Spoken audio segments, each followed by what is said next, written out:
It's U of L Today on 93.9 The Ville. Here's your host, Mark Hebert. And welcome to U of L Today with Mark Hebert. So glad you're joining us. We have a packed show today. We've got 3 guests that we're going to pack into 30 minutes, so I hope you'll stay with us. I hope you'll learn something. We've got all the positive news about all the great things going on at U of L in terms of research, great students, and events going on. So welcome to all of you who are listening on 93.9 The Ville, and those of you who are watching on Metro TV. Hopefully you'll go away just a little bit smarter after this show. So let's get right into it. We've got a lot packed into 30 minutes. Today, 3 faculty members and 3 different topics. One of our guests, Dr. Lane Rowland, will discuss the confusion for women over those new recommended guidelines and when they should start getting mammograms to detect breast cancer. Also, history professor Daniel Krebs will be here to talk about U.S. military history, and I'll be asking him about the impact of Vietnam, Iraq, and Afghanistan on Americans' view of war. But first, Dr. Raul Bola is with us. He's the director of pediatric ophthalmology in the U of L School of Medicine and a pediatric eye specialist with U of L Physicians. He's an expert on vision problems in children. Well, welcome, Dr. Bola. Oh, thank you so much, Mark. Thanks for having me here. Glad you're here. Glad you're here. And I think this is a topic that a lot of parents who are listening to this and watching this will have a little bit of interest in. So, what does the director of pediatric ophthalmology mean? What do you do? So pediatric ophthalmology is actually an integrated field with adult strabismology. So we see not only kids with all vision issues, but we also see adults, who have double vision and misalignment of eyes and who've had strokes and then double vision subsequent to that. So it's an integrated field. We see kids with not only vision issues, but we do all comprehensive eye exams for kids where we check for eyeglasses and any pediatric issues, and we treat that. You mainly concentrate on kids and their eye issues and vision issues, correct? Yes. You've done some research and you do surgeries on children with glaucoma, correct? Yes, well, absolutely. Why don't you talk about that a little bit? Because I think most people think of glaucoma, they think of guys that are older than me getting glaucoma, not children. So that's very interesting that you bring this topic for discussion, because glaucoma, as you said, people have this notion that glaucoma is a disease of adults, it doesn't affect kids. But that's not true. We see a lot of kids with glaucoma, some of them after trauma, sports injuries, and that's something that parents should definitely consider getting their eyes checked after some sports injuries, because I have a lot of kids in my practice who had even trivial trauma to their eye and developed glaucoma even up to 2 to 3 years after the trauma. So unfortunately, it goes undetected, and by the time we see these kids, they have had irreversible vision loss. So it's important to catch that early and treat that promptly. Now, not only trauma, but glaucoma can be present in kids. They can be born with glaucoma, which is what we call as congenital glaucoma.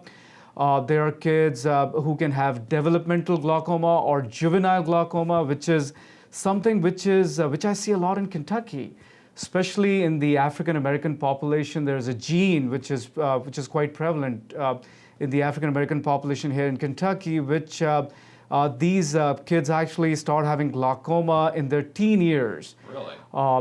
And unfortunately, that's not detected at that age, and by the time we see them in adulthood, they have significant vision damage, causing a tunnel vision. Well, is this more widespread, glaucoma in kids? Is that more wide? I assume it's more widespread than I thought, because I didn't even know kids could get glaucoma. But are there a lot of kids in Jefferson County and Louisville that have this, or is it pretty widespread? I would say I see at least 10 to 12 kids every month, with new onset glaucoma. So even though it is not as common as something like cataract, which we see in adults, but it is common enough for us to diagnose that early and treat that, because it's a blinding disease. So how do parents know? That's a great question, and unfortunately, kids at that age don't know that this is something that's not normal for their vision. Now, some kids can have headaches, excessive headaches, they can have a pain in their eyes, they can have vision changes, but a lot of these kids actually go undetected, and that's why it's so important to do these comprehensive eye exams, which, by the way, is mandatory in kids of Kentucky, and at least in the state of Kentucky, every child gets an eye exam before the age of 5, which is an excellent thing that we can detect that early via that route. But I guess that it's just the pediatricians should be made aware of this disease and they should catch these signs. We're talking to Dr. Raul Bola from the University of Louisville School of Medicine and also UofL physicians. What are some of the other things that you see, vision problems that you see in children that are very prevalent or might be more prevalent than we think they are? So you'll be surprised that 20% of kids in Kentucky have some sort of a vision issue, which could be a refractive error or need for glasses, like nearsightedness, farsightedness, or stigmatism that needs to be treated. But there is another very common entity which goes unnoticed, which is called convergence insufficiency, which a lot of these kids complain of headaches after reading. And unfortunately, they get $1 million workup for headaches, including an MRI of the brain and whatnot.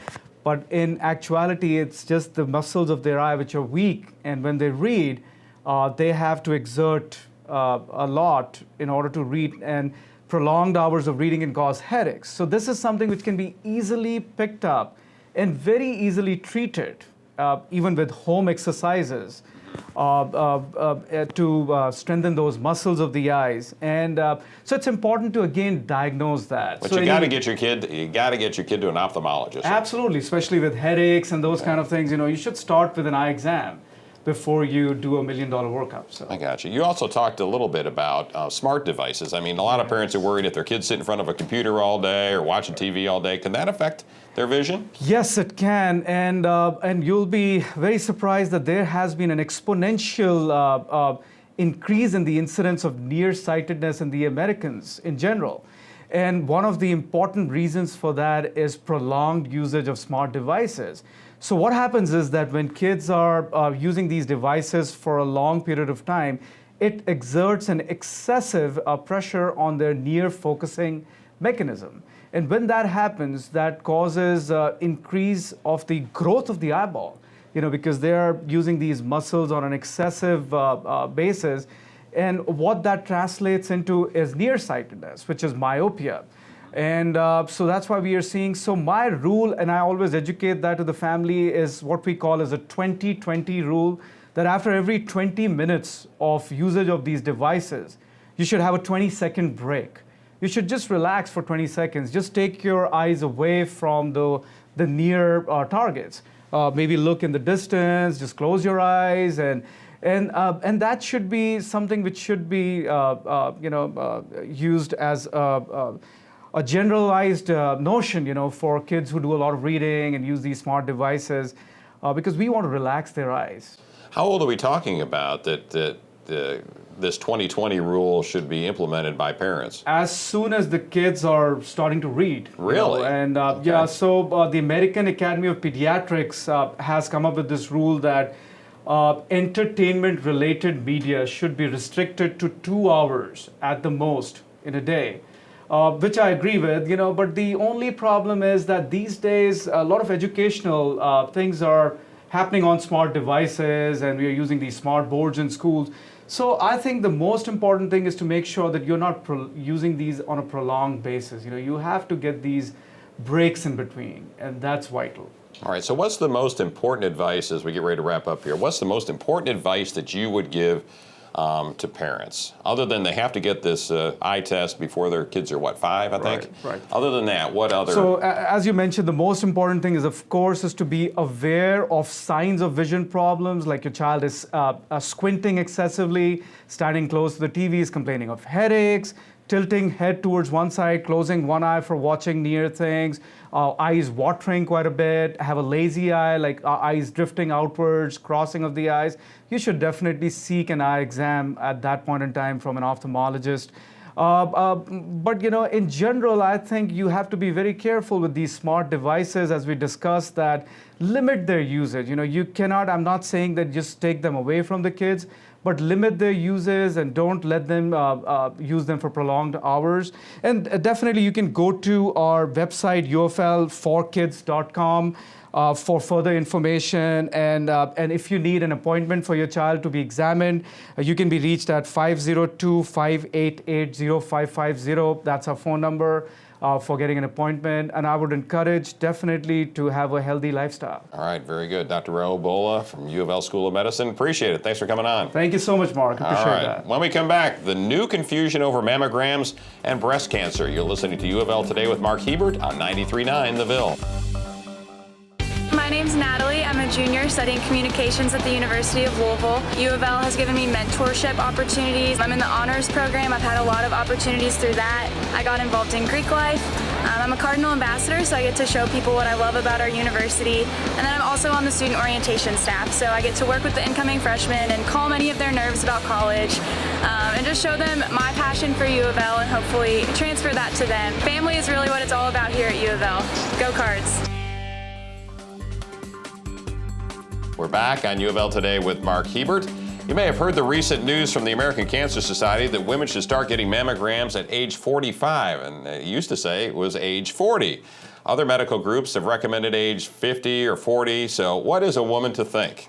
Dr. Lane Rowland is with the UofL School of Medicine. She's the Director of Breast Imaging and Intervention at the James Graham Brown Cancer Center as well. So, Lane, welcome.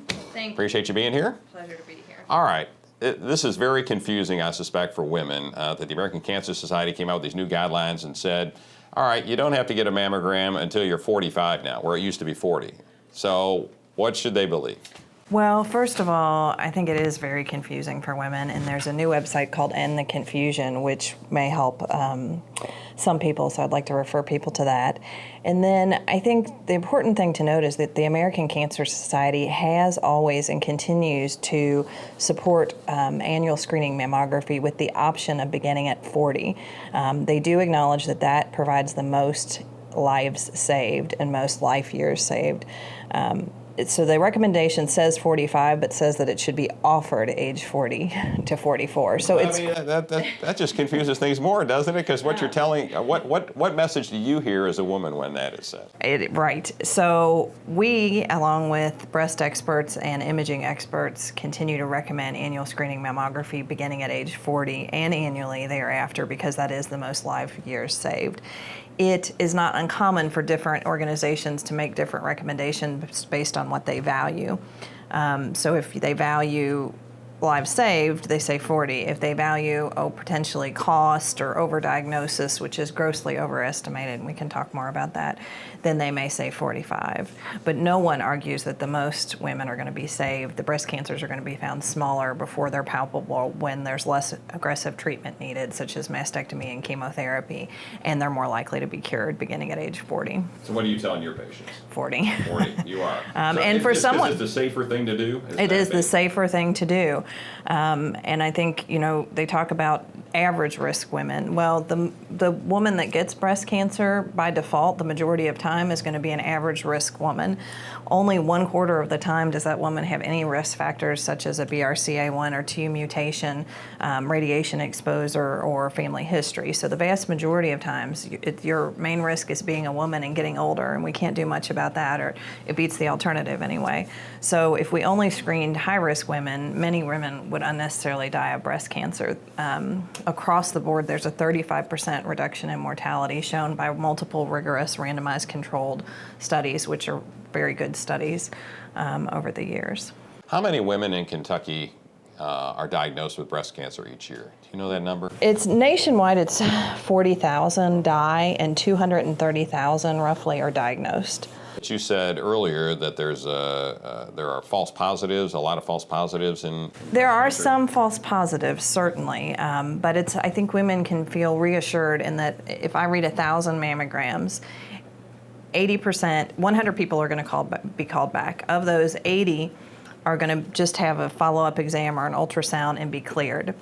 20 will undergo additional workup to include a biopsy or something like that, and of those, 5 will be diagnosed with breast cancer. So 5 out of 1,000. Right, so 5 out of 1,000 roughly. And of that, They've done multiple studies on women that have been called back for a false positive exam, and there is some anxiety associated with that, but it's been shown to be temporary. And even of the women who have been called back, they still recommend and want to be screened and know their status.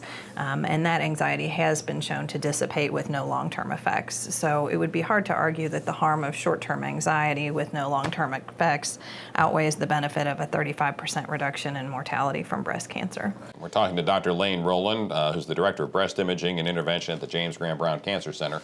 What about men? Men do get breast cancer, and it's very important for all of the men out there to know that. It's about 1% of all breast cancers, but we see a lot of it.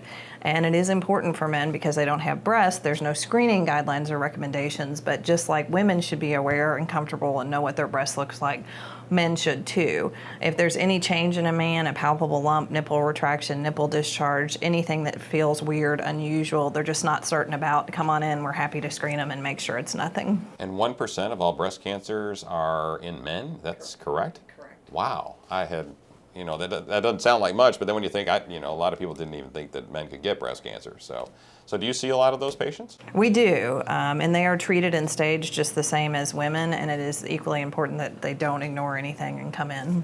Okay, and let's get back one more time on the guidelines for women. You were telling your patients 40 years old, come on in, get a mammogram. Are insurance companies, now that the American Cancer Society has gone to 45 is when you should get your first mammogram, or they recommend, are insurance companies going to cover your patients who you tell, hey, it's 40 that I want you in here? As of now, they are still covering it because the task force has given it a B instead of a C. There is risk long-term that they may not be covering it and that women may have to pay, but as of now, it is still covered. There is literature and plenty of literature to support screening, and even the task force and the American Cancer Society realize and recommend that. So I don't think there's harm in the near future, but it is a danger long term based on cost, and cost reduction in healthcare is a big thing right now. It is. All right, what's the new technology in breast imaging? So there's lots of new technologies in the fight against breast cancer. We have to attack breast cancer both at the screening level and also at the treatment level. So I'm going to speak about the screening side of it. There's a new technology, it's a few years old now, but called 3D mammography or digital breast tomosynthesis, or simply TOMO. And what that is it is a type of screening mammogram that takes multiple pictures of the breast at different angles, and it reconstructs those into little 1 millimeter slices that we can then scroll through, eliminating some of those false positives by decreasing overlapping tissue and allowing us to see through the tissue better to get a clearer view. It allows us to be more confident in who we call back. Multiple studies, the research is still early, but it's reproducible and reliable, and there's quite a bit now that shows reduction in recall rate of 30% and an increase in cancer detection rate of 15%. And both of those are significant because when we talk about these potential harms of false positives, if I can reduce the number of people I'm calling back by 30%, that's quite significant. And in fact, it may help in the future maintain coverage for women. And are there any new studies or any new research about what role heredity plays in breast cancer? There's a tremendous amount in risk stratification for women and genetic screening and genetic counseling. There are all kinds of, we're finding new genetic links and all the time. So women, when they come in, if they meet certain criteria, we refer them to a genetic counselor. If a woman is found to have a BRCA1 or 2 mutation or some of the other mutations that are less common that people don't know about, but we start screening them earlier at age 30 with both a mammogram and MRI, annual screening breast MRI. So women that are at high risk qualify for additional screening because we know they are going to get more aggressive breast cancers earlier, which we need to use the breast MRI and other tools to find earlier. All right, Dr. Lane Rowland, any final words of wisdom to the women and men out there about breast cancer? Absolutely. Just don't ignore any problem you might be having, and don't wait till you're having a problem for women. It is well worth coming in and getting screened and reducing your risk of dying from breast cancer. And if we come to you, you're going to tell us to do it at 40. Yes. Maybe not me, but my wife. Correct. All right, very good. Dr. Lane Rowland is with the UofL School of Medicine and the Director of Breast Imaging and Intervention at the James Graham Brown Cancer Center. Thanks for being with us. Appreciate it. All right, we're going to take a break, and when we come back, we'll talk a little U.S. military history. You're listening to UofL Today with Mark Hebert on 93.9 The Ville. This is our time to soar. We are an unstoppable force of innovation and academic excellence, solving the world's mysteries through research, stimulating growth in our community and beyond, and inspiring the next generation of leaders to build a better future for all of us. We are the University of Louisville. Watch us take flight. My name's Natalie. I'm a junior studying communications at the University of Louisville. UofL has given me mentorship opportunities. I'm in the honors program. I've had a lot of opportunities through that. I got involved in Greek life. I'm a Cardinal ambassador, so I get to show people what I love about our university. And then I'm also on the student orientation staff, so I get to work with the incoming freshmen and calm any of their nerves about college, and just show them my passion for UofL and hopefully transfer that to them. Family is really what it's all about here at UofL. Go Cards! And welcome back to UofL Today with Mark Hebert. Daniel Krebs is a history professor with a passion for U.S. military history. He's here to share some of that passion with us. Welcome, Daniel. Well, hello there, Mark, and thank you very much for having me. All right, how long have you been with the university? I've been here since 2007, so I got here right out of grad school and was excited to get this job and really loving Louisville and enjoying being where are you here. from? Originally, I was born and raised in Germany. Okay. So that's why Military you hear the brat? accent. No, actually, I'm German. Okay. I am in the German army, though. I'm in the German reserves to this day. But yeah, I got my PhD in the U.S. at Emory University in Atlanta, and yeah, got the job here in Louisville in 2007. Okay. Now, you have a specialty or a special interest, I guess, in military history. Is that the kind of classes you're teaching at UofL? Yeah, I mean, military history is really something that I focus on, and for me, you know, when we look as historians at society and history, we try to identify what happened and how and why. And for me, really, the military or warfare in general is that agent of change that really drove history. And my interest in the United States or America in general. And that's where most of my research is, and also my teaching. So I teach, you know, colonial America, revolutionary America, and also a military history survey course. Well, you may get my son in one of your classes because he's a history major, so he may wind up in one of your Oh, classes absolutely. at some point. He's a sophomore. Send him in. Send him in. All right. All right. Well, you've written a couple of books. You said you're German. You're born in Germany, German citizen. You've read a couple of books about German prisoners of war during the American Revolution, right? I wish it was just, you know, a couple books. It was just one book, but Okay. I was very excited about it. Yes, it's Well, true. tell us about that. What'd you find? It's those infamous Hessians that you guys probably heard about. So those German soldiers that the British employed for the fight against the American revolutionaries, and I looked at prisoners of war. The simple reason is military historians, they have done a good job over the last few decades to really study war. But what I was interested in is what's happening after the battle, after the fighting. And prisoners of war give us a good lens in that kind of very complex aftermath of fighting, aftermath of war. And so looked at these Germans and how Americans treated those Germans. And it was interesting to see that these soldiers were more useful enemies to the revolutionaries than just, you know, these soldiers that you put away in some kind of camp and you know, today we imagine prisoners, you know, camp and barbed wire. But that was not the case for the revolutionaries. The revolutionaries saw in them opportunity. They saw them as potential laborers. They saw them as potential immigrants. They saw them as potential, well, if you will, they used their treatment, and the Americans treated them really relatively well. They used that kind of good treatment of prisoners to bolster their legitimacy in the war, so that the enemies would not see them just as a bunch of rebel force, but as really bad guys, but fairly compassionate warriors. Exactly, and so that was an interesting project for me in finding, and I was excited that it was published then. All right, well, let's move forward a few years here. Let's talk about the Vietnam War. What impact did the Vietnam War have on Americans' view of wars and the military, in your mind? I mean, my involvement with the Vietnam War really had to do with the university's Vietnam War Commemoration Committee. We're doing a 2-year effort where the university is really trying to show that we are honoring Vietnam veterans and their family members. And so the university asked me to chair that committee.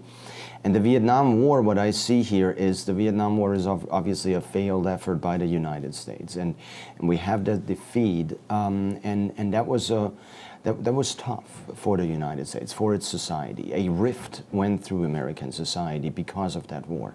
Not only, but to a large extent, the war in its long-term effect and efforts really is something that is with us to this day.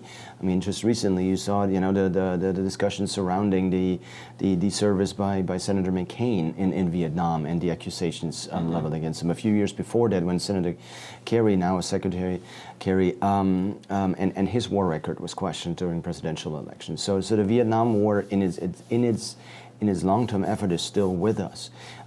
For militarily, we changed from a draft army to a volunteer force, and nowadays we see discussions around the separation between society and the military because of that volunteer force. Nowadays we often talk about the distrust of government, and when we trace the origins of that distrust of government by Americans, we can really go back to the Vietnam War and see how it really originated in that. And of course then with the Nixon presidency, is one of the sad chapters of American history. We're talking to Daniel Krebs, who's a history professor at the University of Louisville. So in your mind then, the Vietnam War had a dramatic impact on the American psyche. Oh, a massive impact. I mean, it changed American society, it changed American politics, and it, as I said, to this day, we're feeling, and this war is in many ways still with us. So yeah, one of those wars where warfare is that agent of change. Even taking over the 200 plus years that we've been a nation, how would you fit Vietnam? Where would you rank Vietnam as the impact? I mean, the American Revolution obviously probably would be rated the biggest thing, but what would you say about? It's one of those chapters in American history where America was not at its best, where we were struggling, where Americans were in many ways on the wrong side of history, if you will, and in that sense, it's a very important war to study. It's not the Revolutionary War where we established the United States. It's not the Second World War that really where the United States led the effort to free the world of totalitarianism, and it's not the Cold War where we stood up against the Soviets and communism. It's that moment when America really went into a conflict struggling and then left that conflict as a defeated force. I told you I was going to ask you a gotcha question because you aren't going to be able to answer it very well, but I'm going to try anyways. 40 years from now, as a military historian, how will you look back, or how do you think folks will look back on what happened in Afghanistan and Iraq? Well, I mean, like I said, the thing is, yeah, I know. The thing is, as a historian, we tried to look into the past and find out how and why something happened. So speculation is not really my forte, I should say.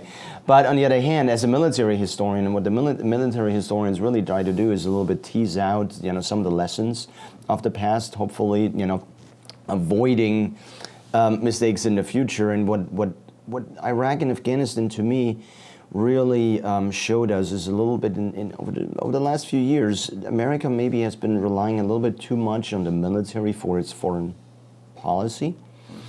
Because what we find out, especially in the Middle East, is that the U.S. Army is not maybe not the ideal foreign policy instrument. Okay, because the U.S. Army, when the U.S. military in general, what they're good at is mobility, is maneuver, is firepower. That is what the U.S. military does extremely well. But these are things that in the Middle East, in that situation, is really too blunt a tool and instrument, and so that might be one perspective that 40 years from now where we look back at that conflict.